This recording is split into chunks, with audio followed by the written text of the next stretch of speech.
Welcome to The Gangster, Book 6 in the Galactic Football League series. Written and performed by Scott Sigler, The Gangster is suitable for ages 12 and up and contains graphic violence. The Gangster is also available as a signed, numbered, limited edition hardcover while supplies last.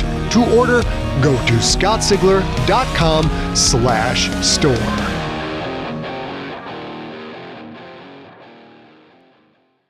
Hello, junkies! Guess what? I'll tell you, we went over 1,000 reviews of Mount Fitzroy over at audible.com. That took only 6 weeks to get to that number. So if you rated and reviewed Mount Fitzroy on Audible, I thank you. I thank you so much. If you're still listening or haven't got to a rating and review yet, then do it now. Or when you finish the book, go ahead and do it then, because it doesn't take very long and it really helps a ton. And if you're waiting for the print book or the ebook, they will be out 12/3/21. Only 10.5 months to go. It's going to be gone before you know it. I am so tickled pink, so grateful for all of you, and happy that I seem to have done a very good job entertaining our faces and ear canals, because did I mention the book is a 4.9 out of 5 stars across those 1,000 reviews. Boom! That's pretty darn good. I'm super pumped. I'm now going to get you caught up on the story of the gangster, and then we're going to have episode number 7. That's right. It's game time.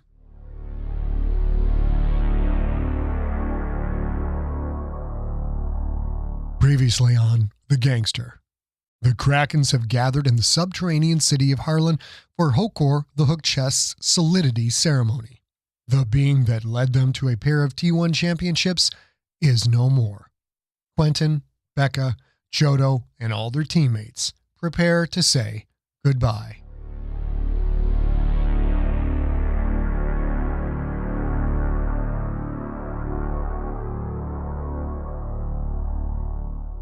Solidity. The Ionath Krakens gathered in the stadium tunnel. No helmets this time, no jerseys, no armor. They dressed in each culture's colors of mourning, and they all wore a sash of pale blue that ran from their right shoulder to their left hip, a Quyth tradition to honor the passing of loved ones. For Quentin's entire football career, he'd been a bottomless well of strength from which others drew. Here, now, facing this crushing moment, he had no strength left to give. "It's time," Becca said. "Quentin, do you want to lead us out?" He did. Of course he did. He was a leader. He would lead. He took one step. His leg wobbled. He started to fall. An iron-strong arm wrapped around his waist held him up. "I got you, brother," John Tweedy said. Quentin regained his balance. His body felt drained. Inside him, a gray blankness, weightless and dense all at the same time. Becca stepped away from the team, stood at the tunnel entrance. "Let's go, Krakens," she said. The team didn't sprint out to the sound of thousands of rabid fans. Instead, they walked, slow and somber, onto an end zone painted a shade of amber, thick black letters across it spelling out Headhunters. A strange, clutching gravity dragged at Quentin. His feet didn't want to work. He watched his shoe slide across the amber end zone, over the white goal line, and onto the magenta field. Milford, Denver, Haywick, and the other Sklorno came out of the tunnel with the rest of the Krakens. But when they saw the platform erected at midfield, they collapsed into a wailing, twitching pile of over-the-top heartache. Covered head to toe in pale blue fabric, they thrashed side to side. Eye stalks flopped about like spastic snakes. Back-folded legs kicked out, making the other Krakens dodge away. Quentin stared at Milford and the others, at their wiggling, squirming sadness. Their wails echoed off the stadium's mostly empty seats. He wanted to go to Haywick and Naimi, to Vacaville and Wahiwa and Sheboygan, tell them that everything would be all right. But that would be a lie. "Oh man," Jew Tweedy said. "The girls are super mega bummed." The big running back sounded super mega bummed himself. It struck Quentin that he'd never seen Jew wear a shirt and a tie before. Everyone had dressed their best. John had actually combed his hair. George Starcher wore what looked like a priest's robe, burnished silver with black trim. The team's Quyth warriors had traded their gray sweatpants for ones of white, had painted their carapaces light blue. Someone gently urged Quentin forward. He tore his eyes from the grieving Sklorno, kept moving toward the place he did not want to go, the platform, where he would have to accept that Coach was gone forever. Tears didn't streak his face, yet his eyes refused to dry. Between blinks, the world shimmered. Quentin couldn't get Becca's words out of his head. Without Hokor, would Quentin have made it to the upper tiers? Probably, but not certainly. Despite Quentin's physical skills, despite his accomplishments in Tier 3, he'd been branded with one inescapable label. He was a nationalite. Experts said that nationalites weren't smart enough to handle complex offensive schemes. Nationalites couldn't get along with other human cultures, let alone other species. Nationalites weren't sophisticated enough to handle leadership duties and the pressure involved with such a high-profile position.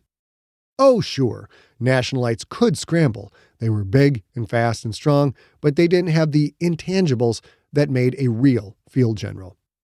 Everyone had known these things were true. Everyone, except Hokor, the hook chest. Because of Hokor's belief, Quentin had accomplished so much. He'd become a Tier 1 starter. He'd earned All-Pro honors. He'd been named the GFL's most valuable player. He'd won 2 Galaxy Bowl titles. An orphan from a young age, Quentin couldn't remember his mother or his father. How strange that the sentient who taught him to be a man wasn't a man at all, but rather a Quyth Leader. Quentin felt a hand on his right shoulder. He glanced that way. Through shimmering eyes, he saw Yasud Murphy's sad, understanding smile. Yasud had threaded his braided black beard with a pale blue ribbon. "Easy, Q-Dog," Yasud said. "We'll get you through this." Quentin felt a touch on his left shoulder. Chodo the Bright, squeezing gently, ever aware of Quentin's healing collarbone. "Be strong," Chodo said. "We are with you." Swirls of purple washed across the warrior's cornea. Purple, a color of anguish. Quentin wasn't the only one who was hurting. Chodo's pale blue paint made him look oddly festive. Pishor the Fang, Tara the Freak, and Virak the Mean had also painted themselves. It was nice that Virak was with the team for this, instead of at Greedock's side. Quentin wondered if that was Virak's choice or the Little Leader's order. Perhaps 500 sentients stood in front of the stage erected at midfield, all wearing pale blue sashes atop their clothes. Quentin recognized former teammates currently with other franchises. Buddha City Elites Perth and Rick Warburg, Ban Teru from the Orbiting Death, Jupiter's Don Pine and Scarborough, Mezquitic from the new Rodina Astronauts. And there were those who'd fallen from Tier 1 or had retired. Paul Pearson, Tom Perilous, and Pete Marval. Rothel Lorick and Wenna Derrett. Richfield, who wore the official orange and black robes representing her position as High Priestess of the Church of Quentin Barnes. Even Standish had made the trip, her Sklorno hips widened by the childbirth that had ended her career. It was good to see Richfield, even from a distance. The last time he'd seen her, they had been in Ionath, in a secret meeting set up by Masal.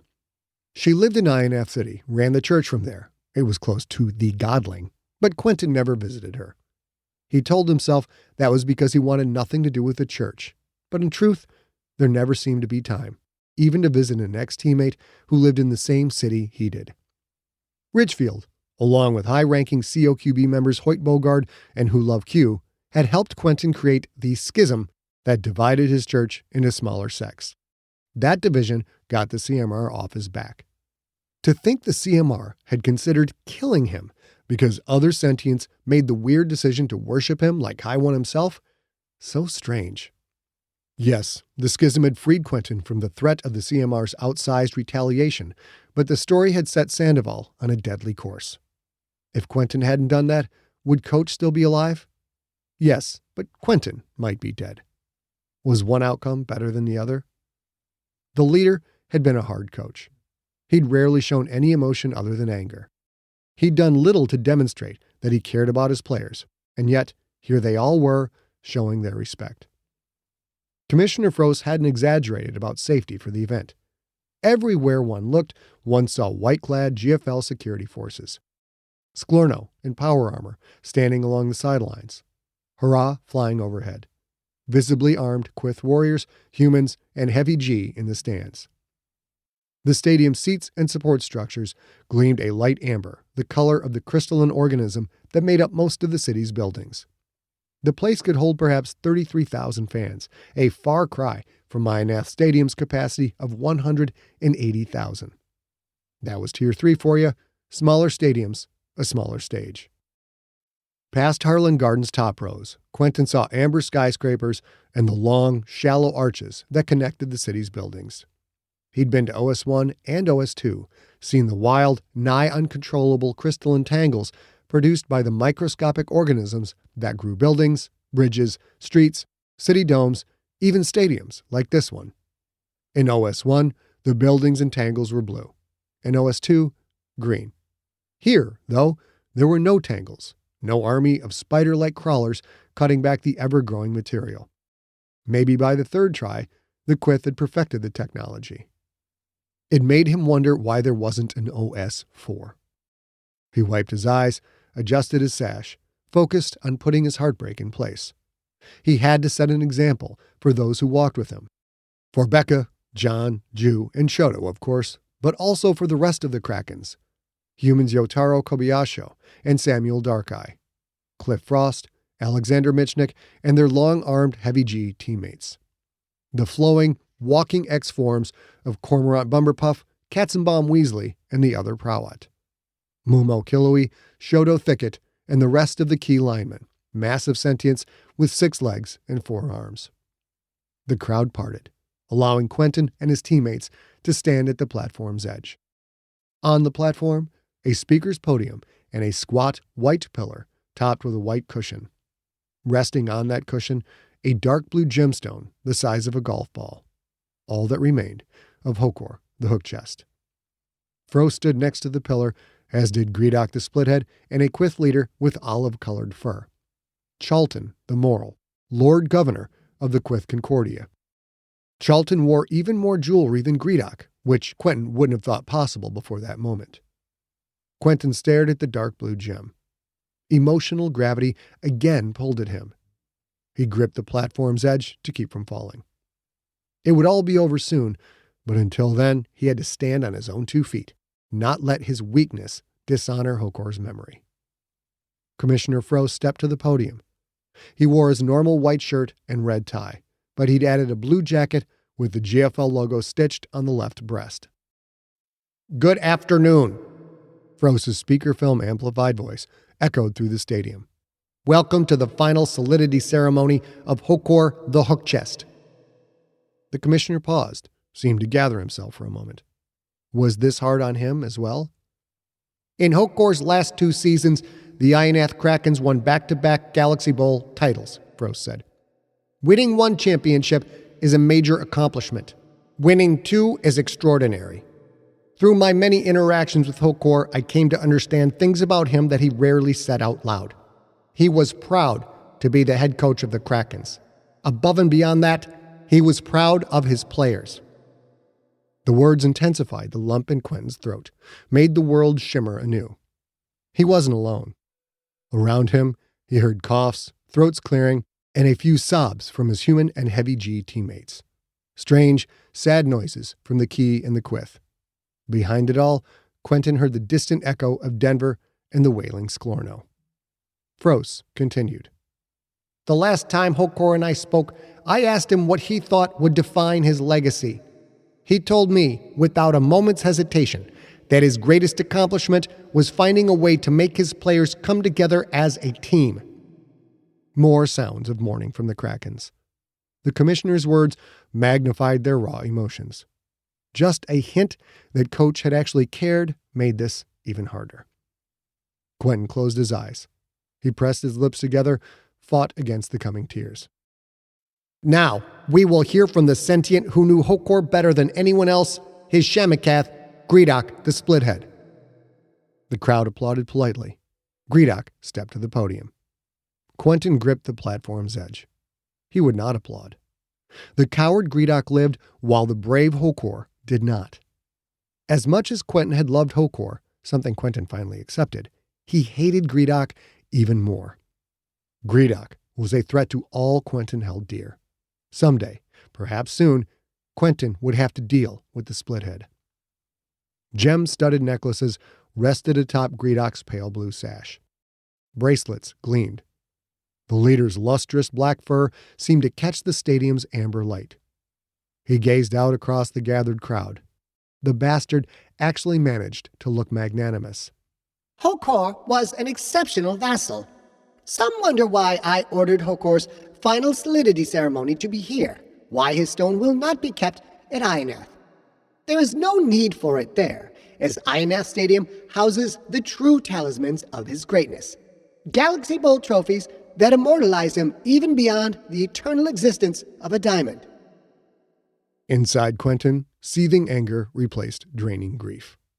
Greedock was trying to act like having the ceremony in Harlan was his idea? Frost would go along with the act, Quentin knew, because the commissioner didn't want controversy. Frost wanted the GFL to appear to be one big, happy family, not the dysfunctional, crime-ridden organization that it was. Greedock gazed at the white pillar, at the glittering blue stone resting atop the white cushion. I chose to leave Hokor's final solidity here, so that the city of his birth can treasure his memory, just as we will treasure it in Ionath. Liar. Liar. Quentin wanted to shake Greedock, stomp his skull flat. Greedock faced the crowd, his jewelry sparkling in the powerful artificial light. I will leave you with this thought. A tragic death does not detract from a glorious life. When Hokor pledged his fealty, he promised to bring Ionath a second GFL title.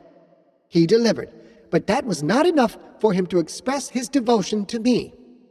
To properly prove his loyalty, Hokor said he would not rest until he brought me my third title as well. Consider his loyalty proven. In life, loyalty is all that matters. Hokor the Hook Chest, my vassal, you will be missed. Loyalty? The Blackford monster didn't know the meaning of the word. Quentin fought the urge to climb onto the platform. Greedock stepped aside as Frost again took the podium. It is my honor to introduce our final speaker. His presence at this ceremony conveys the importance Hokor held in our sport and in our cultures. Sentients of all races, welcome the Honorable Charlton the Moral, Lord Governor of the Quyth Concordia. Light applause, muted whistles, soft clicks. A half-dozen species giving quiet respect. The Lord Governor was the Concordia's equivalent to the President of the Planetary Union or the Purist Nation's Grand Mullah. Charlton stepped to the podium. The leader wore so much jewelry, it was a wonder he could walk at all. One piece stood out prominently. A heavy, silver necklace with what looked like a small lead pipe for a pendant. Hokor dedicated his life to the sport of gridiron.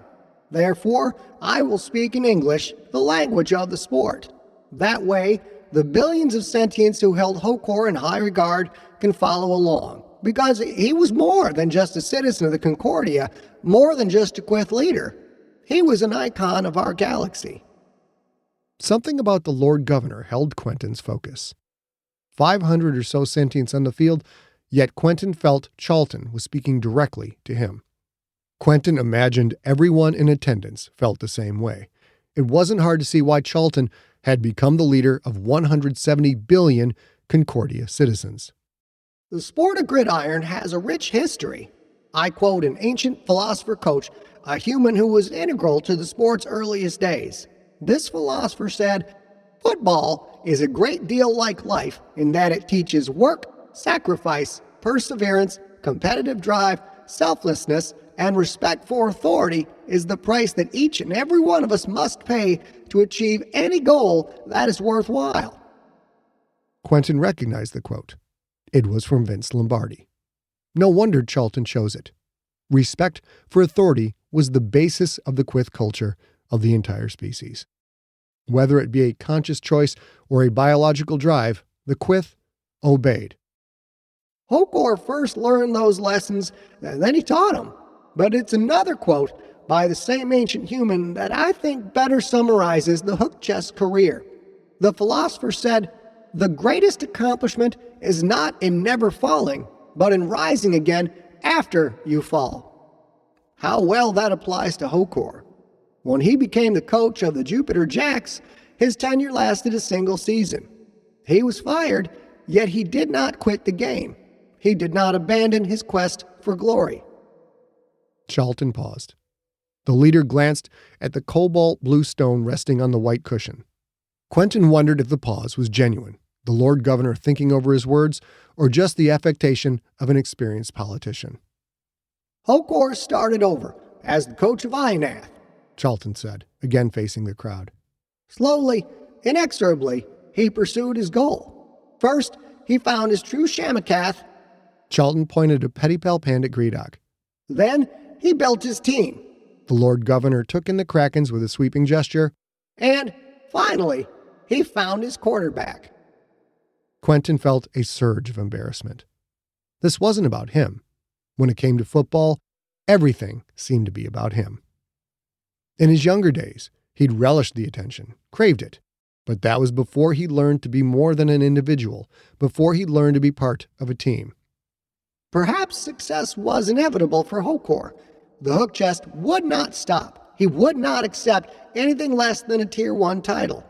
Had he survived the cowardly attack, he might have bred, might have started a line of his own, but that chance is gone.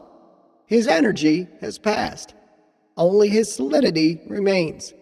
He brought glory to Ionath. He brought glory to the Concordia. May Hokor the hook chest be remembered long after our own energy is gone. The Lord Governor stepped back from the podium. There was no noise, no polite applause. The sentients on the field moved away from the platform. Quentin turned to Chodo. What happens now? The ceremony is complete, The blue-painted warrior said. You are free to leave, unless you wish to address the crowd in order to convey your feelings and therefore better manage your emotional state. Becca slid her hand into Quentin's. He won't be speaking, she said. He answers enough questions as it is. She squeezed, and it surprised Quentin that he had enough strength to squeeze back.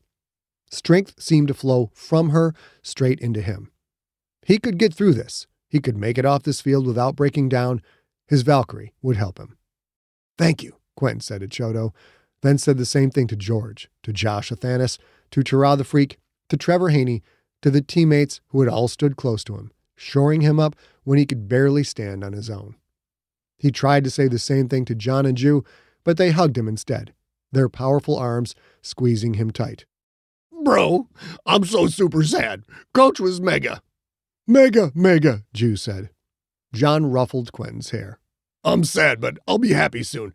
You know what I mean? As far as sucky lives go, Hokor's was like the least suckiest ever. The unexamined life is not worth the paper it's printed on, as they say. Jew wiped away a tear. Coach's life was super examined. Super duper examined. Amid the grief, the pain, a small spark of joy. John and Jew didn't make much sense, but Quentin understood their intent, agreed with their message. Hokor had lived a life of greatness. A life to be celebrated. I love you guys, Quentin said to his brothers. He gave them each a final thump on the back, then let go. He sniffed, rubbed the tears from his eyes. Becca leaned in close, whispered in his ear. Richfield would like a word. You up for that? Was he up to talk to the leader of his church? Someone who literally thought he was a god? No, not really. But Richfield had been so instrumental in Quentin getting his life back. The least he could do was share her pain. Sure, he said. He realized that his teammates, massive individuals by any measure, had formed a small circle around him, keeping away well-wishers. Becca stepped aside, letting Richfield into that circle. The Sklorno came closer, her 4 eye stalks quivering with grief. At 8 feet, 5 inches tall, she was one of the few sentients Quentin had to look up at. Her entire body shook, but she managed to stay standing, managed to keep her raspers rolled behind her chin plate. For a Sklorno, her composure was exceptional. My condolences, Godling, Richfield said. We have lost one of our galaxy's guiding lights. The Church of Quentin Barnes supports you. Her orange and black robes weren't just immaculate, they glimmered, as if made from precious metals. Quentin glanced at the necklace that signified her office. the severed pinky he'd had cut off in Galaxy Bowl 27 so he could stay on the field and win the game.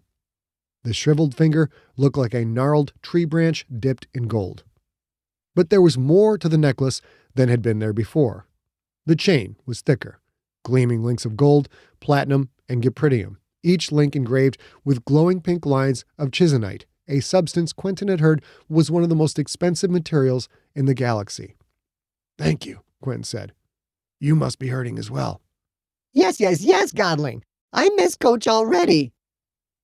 Quentin nodded, feeling a small bit of solace in the shared pain. Why did someone else hurting along with you make the hurt less? "You look like you're doing well for yourself," Quentin said. "The robes, the necklace, the COQB must not be hurting for money." He'd grown up seeing ostentatious displays of religious wealth, seeing privileged people grow fat while the rank and file of Makovi starved, wallowed in debts that could not be repaid.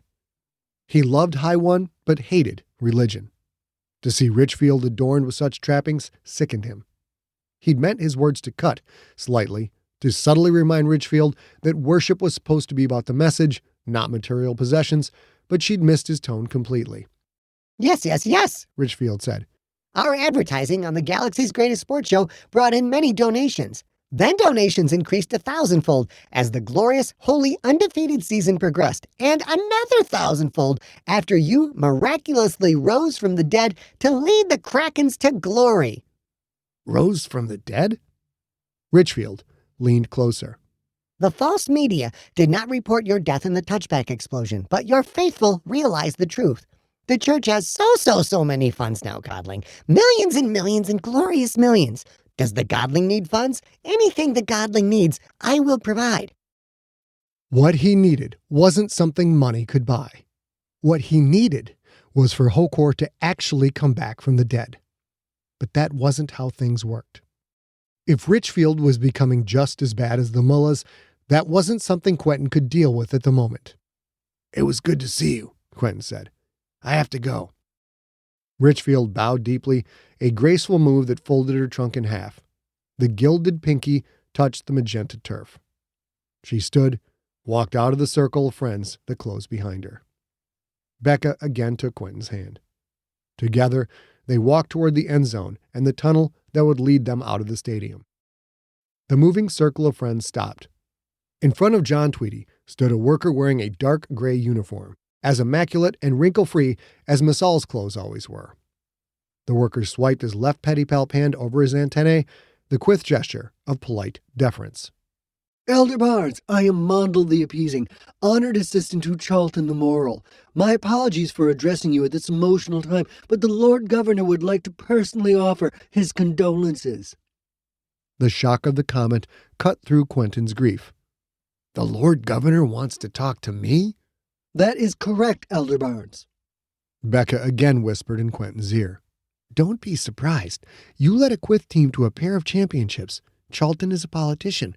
This is a photo op for him." Quentin whispered back. "Yeah, but still, the Lord Governor? If you're up to it, talk to him. If not, we're out of here."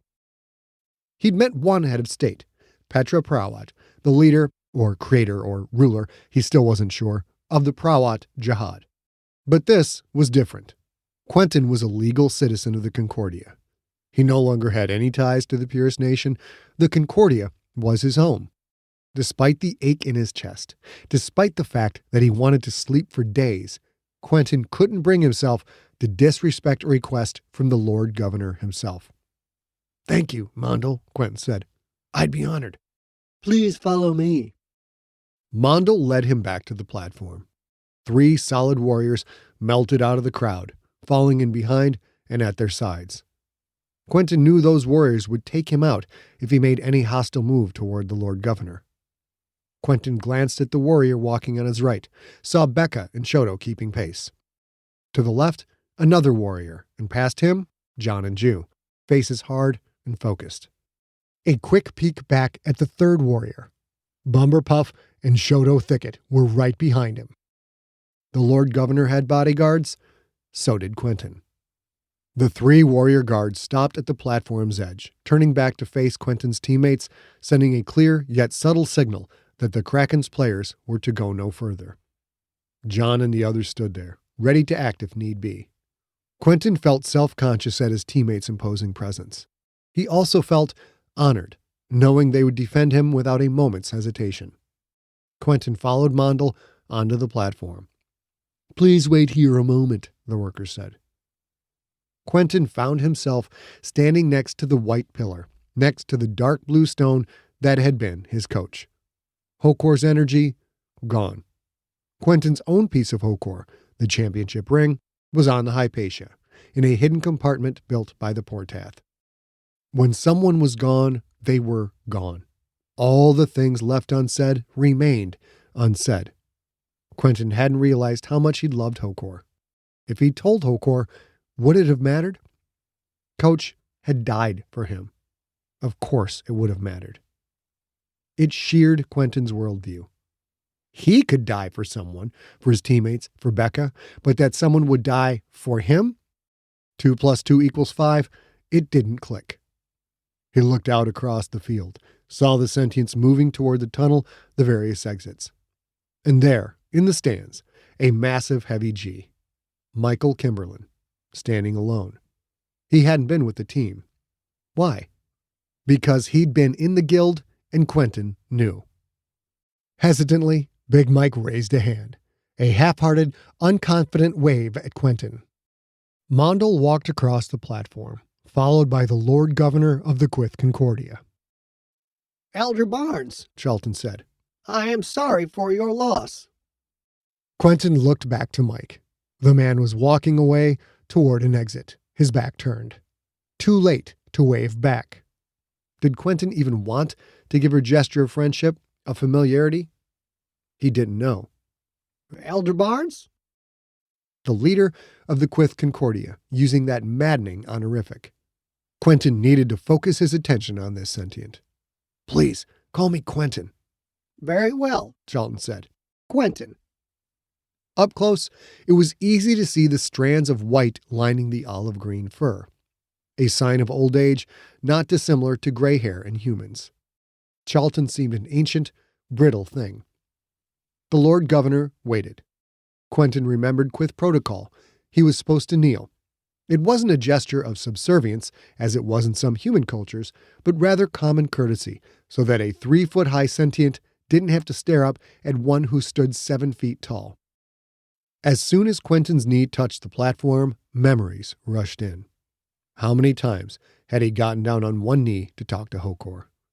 How many times had the furry Quyth leader in his tiny Kraken's ball cap told Quentin exactly what to do? How many times had Quentin smiled and said, "Just give me the ball, coach"? Hokor brought pride and glory to Ionath, Charlton said. To the entire Concordia, as did you. For that, this nation celebrates what the two of you accomplished together. Together. The tears came again. The lump in Quentin's throat stopped him from speaking.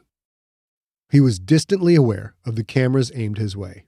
Yes, this was a photo op, a chance for the Lord Governor to be seen talking with, quite possibly, the most recognized sentient in all of history. Quentin knew the reality of the situation, but the leader's words seemed so heartfelt, so real. Couldn't it be both things? Political posturing and a genuine expression of sympathy? Charlton the Moral reached out a pedipalp hand, patted Quentin's shoulder. We Quyth do not have the capacity to cry like humans in Key, but we understand the depth of emotion that brings tears. I know it is hard for someone as young as you to lose a powerful influence on your life. Have faith that, soon, your grief will diminish. You will be left with the glowing memories of a life well lived and a friendship so strong it survives beyond the boundaries of our fleeting energy. Quentin stared at the leader. Charlton seemed to shimmer, sharp and in focus after each blink, wavering through tears in the millisecond that followed. Perhaps we will meet again sometime soon, the Lord Governor said. Hopefully, under brighter circumstances. He gave Quentin's shoulder another pat, then turned and walked to the platform's far edge, where a pair of workers helped him down. Mondel the Appeasing quietly stepped closer. Thank you for your time, Elder Barnes. He handed Quentin a small data cube. If you ever wish to visit the capital and perhaps dine with the Lord Governor, please do not hesitate to contact me. The worker scurried away. Quentin stared at the cube in his palm. Just a data cube, like any other, but this one could connect him with the leader of the Concordia. The minds of M'Covey had never seemed so far away. "Come on, sugar," Becca said. "Let's go." Quentin looked up to find her standing next to him. Together, they stepped off the platform and walked toward the end zone. Their friends silently fell in around them. You have been listening to The Gangster, Book 6 in the Galactic Football League series, written and narrated by Scott Ziegler. Follow Scott on Instagram and Twitter, where he is at Scott Ziegler, one word, and on Facebook at facebook.com/Scott Ziegler. For more information on the Galactic Football League series and for more free audiobook podcasts, visit scottziegler.com. The Gangster was directed by A. Ziegler, engineered by Steve Rickyberg. Copyright 2020, Empty Set Entertainment. Theme music is the song "They're Watching Me" by the band Superweapon.